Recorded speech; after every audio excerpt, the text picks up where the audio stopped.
தினம் ஒரு தியானம். மாம்ச சிந்தை மரணம், ஆவியின் சிந்தையோ ஜீவனும் சமாதானமுமாம்.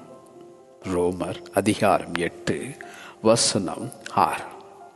The mind of sinful man is death, but the mind controlled by the Spirit is life and peace. மாம்சத்தின்படி நடவாமல் ஆவியின்படியே நடக்கிறவர்களுக்கு ஆக்கினை தீர்ப்பில்லை. ஆவியின்படி நடக்கிறவர்கள் ஆவிக்குரியவைகளை சிந்திக்கிறார்கள்.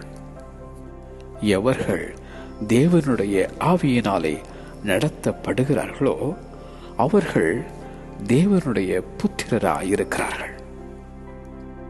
மாம்சம் ஆவிக்கு விரோதமாகவும் ஆவி மாம்சத்துக்கு விரோதமாகவும் இச்சிக்கிறது.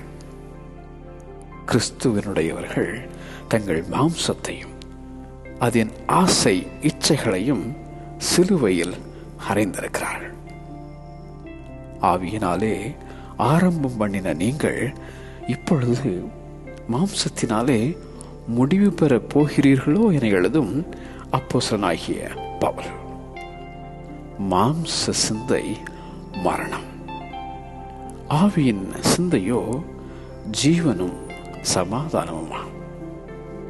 மாம்ச சிந்தை மரணம், ஆவியின் சிந்தையோ ஜீவனும் சமாதானமுமா.